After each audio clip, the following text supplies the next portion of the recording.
Ya, bisa Anda menyaksikan Breaking News bersama saya Togi Sinaga. Anda telah menyaksikan sebelumnya sidang pra-peradilan jilid ketiga dari Rosuryo, di mana Rosuryo ini ajukan ganti rugi sebagai ganti penahanan. Dan untuk membahasnya kita sudah bergabung dengan Sekjen Pradi, Ade Darmawan. Selamat pagi Bang Ade. Selamat pagi Togi. Gimana kabar pagi hari ini Bang Ade? Ya gimana Pak Togi? Bang Ade, ini kita telah menyaksikan ini ya, udah sidang pra-peradilan jilid ketiga, di mana tanggapan Anda ini terkait tuntutan ganti rugi ini Rosuryo ini mencapai 210 juta rupiah nih Bang. Ya jadi gini Togi, bahwa setiap masyarakat Indonesia yang merasa dirugikan bisa mengajukan ganti rugi. Namun kalau untuk Prapit ini saya rasa ada putusan MK ya tahun 2025 baru tuh ya. Itu menyatakan bahwa ganti kerugian itu adalah ranah dari perdata, tidak relevan di Prapit kalau nggak salah ya. Tidak, memang dikatakan bahwa tidak boleh Prapit di dalam putusan MK, tetapi putusan MK menyampaikan bahwa untuk ganti kerugian itu dilakukan secara gugatan sederhana. Nah, saya anggap bahwa kalau ini kan 200 juta ya, tepat sekali kalau sebenarnya Mas Roy melakukan gugatan sederhana. Kalaupun itu nantinya bisa dimenangkan. Ya tentunya kerugian material itu harus rinci.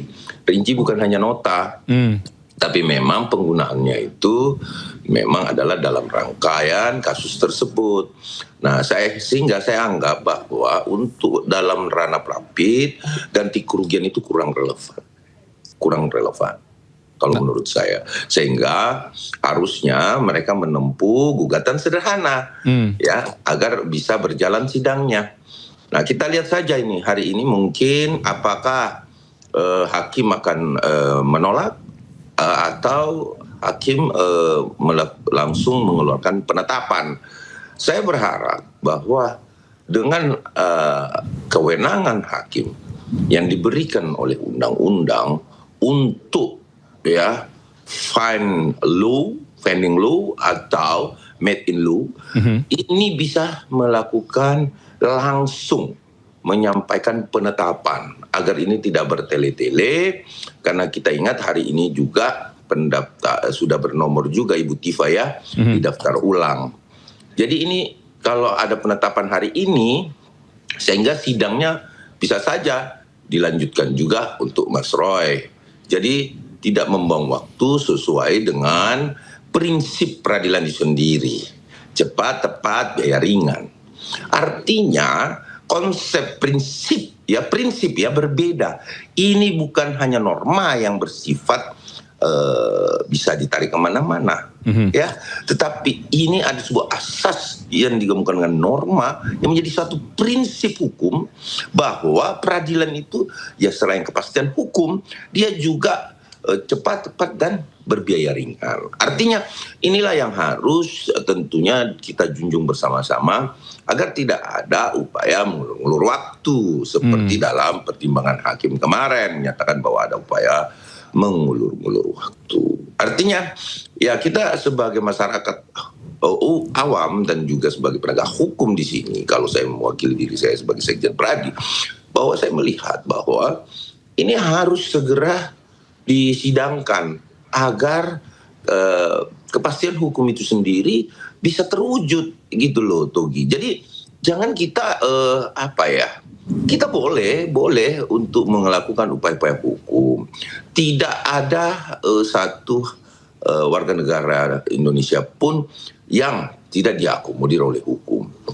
Namun dalam perkara ini saya melihat sebaiknya ya mari kita cepat lakukan sidang agar ada kepastian hukum bagi korban. Karena ini jangan kita bawa seolah-olah mereka ini adalah korban. Ini yang salah dalam penerapan hukum. Boleh membela, boleh kita merasa ada pembelaan dari advokat. Tetapi tidak boleh juga kita menempatkan seolah-olah mereka ya lah yang korban, padahal kita mengesampingkan kepentingan korban di sini sebagai masyarakat Indonesia. Bapak Insinyur Joko Widodo adalah masyarakat Indonesia, dia adalah korban. Ya setidaknya ini harus segera disidangkan secara, harus dilepas ini Bang Togi. Artinya dibiarkanlah untuk hukum itu bisa bekerja secara semaksimal. Jangan ada intervensi di sini. Dalam artian gini, jangan ada lagi yang mau bercawe-cawe di sini. Biarkan, lepaskan saja. Toh nggak ditahan kok, ya kan? Toh tidak ada kok penahanan dan upaya paksa yang dilakukan oleh aparat. Saya rasa dilepas saja. Tinggal nunggu putusan gitu loh. Kalaupun akhirnya endingnya bahwa kemudian terjadi penghukuman di sini, ya tentunya ya silakan monggo yang memiliki kekuasaan atau yang memiliki jaringan yang ingin melakukan bantuan hukum, tentunya kan bisa melalui banding, ya kan, bisa melalui kasasi dan bisa melalui kasasi dan lain sebagainya. Artinya upaya-upaya itu masih terbuka secara luas, sehingga saya sebaiknya mari kita selesaikan ini semua dengan ada kepastian hukum agar bangsa dan negara kita bisa menjadi presiden baik terhadap masyarakat Indonesia yang melihat ini. Bayangkan ini, saya cuma berpikir begini, bahwa sebagai masyarakat Indonesia kita melihat, ya kalau pejabat Indonesia, kalau mantan presiden saja kita bisa diginikan, bagaimana nasib mantan-mantan presiden lain?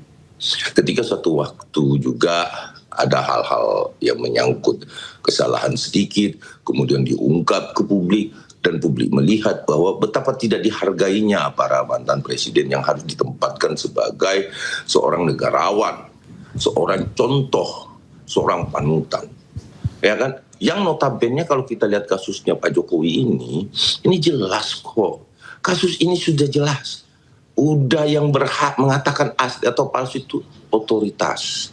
Nah, ini yang menjadi satu informasi yang menurut saya menyesatkan, yang menurut saya bahwa inilah pelanggaran hukumnya di sini. Nah, kalau ini menjadi satu presiden buruk bagi rakyat Indonesia, maka tidak menjamin masyarakat Indonesia tidak melakukan hal yang sama pada presiden-presiden berikutnya ataupun presiden-presiden sebelumnya. Ya kan? Ini kan bukan demokrasi. Ini sudah tidak beradab kalau aku bilang. Pertama, Togi, datangnya ke kuburan, ya kan? Ini tidak ada hubungannya dengan penelitian. Terus adanya seseorang yang mengaku dokter umum, ya, masuk kepada ranah penelitian yang substansinya tidak sama sekali tidak nyambung gitu loh. Terus kemudian menyatakan bahwa kita melihat foto, kemudian kita mengatakan bahwa ini bukanlah dia. Ini kan sesuatu penelitian yang saya anggap tidak mampu menjangkau nalar berpikir kita. Untuk itu saya rasa, ini coba kita lihat masyarakat Indonesia sekarang. Ini malah menjadi meme-meme dan lain-lain sebagainya. Nah, apakah ini mau dibiarkan? Perdebatan-perdebatan secara intelektual mungkin itu menjadi tontonan yang menarik. Tetapi kalau sudah tersebar meme-meme, ini membuktikan bahwa dampak dari semua persoalan ini menimbulkan satu rangsangan bagi publik, sehingga kita lihat masyarakat kita semua mau yang menjabat akhirnya di meme-meme. Nah, ini kan saya terus terang sampai hari ini saya hanya mau menyampaikan kepada pemerintah dan teman-teman yang ada di yudikatif, segera selesaikan ini, sidangkan cepat agar tidak menjadi presiden buruk pada masyarakat ini bisa dicontoh loh.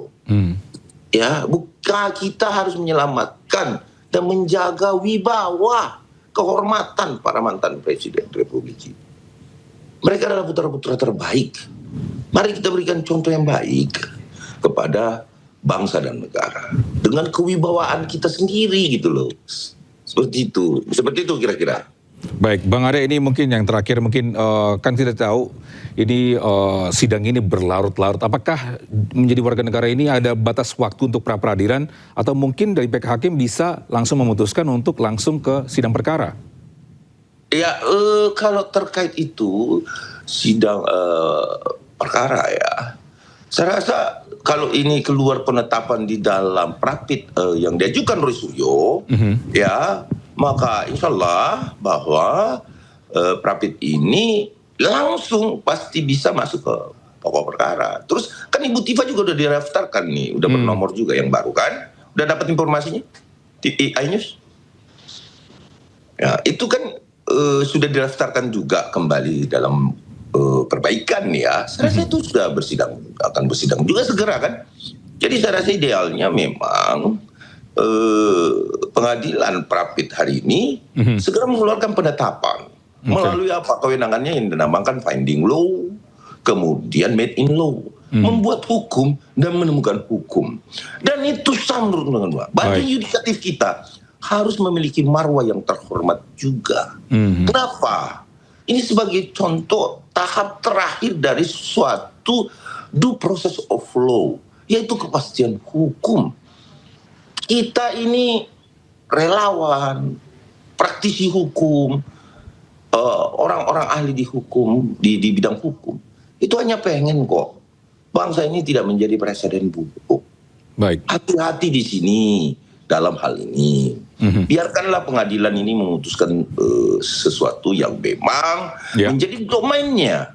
Karena ini adalah memang ranah di mana pencarian keadilan bagi korban ya, bagi korban maupun pelaku yang mengatasnamakan penelitian. Nantinya saya berharap Togi bahwa hakim pengadilan Prapit hari ini itu menyampaikan sesuai dengan putusan MK, yaitu gugatan tersebut domainnya bukan di situ dan bisa dilakukan di ranah perdata. Berdasarkan apa? Putusan Prapit. Gitu loh. Jadi monggo silakan, itu ya kebenarannya seperti itu. Jadi saya rasa monggo silakan teman-teman, kalau memang ini tidak relevan, katakan tidak relevan, keluarkan penetapan gitu.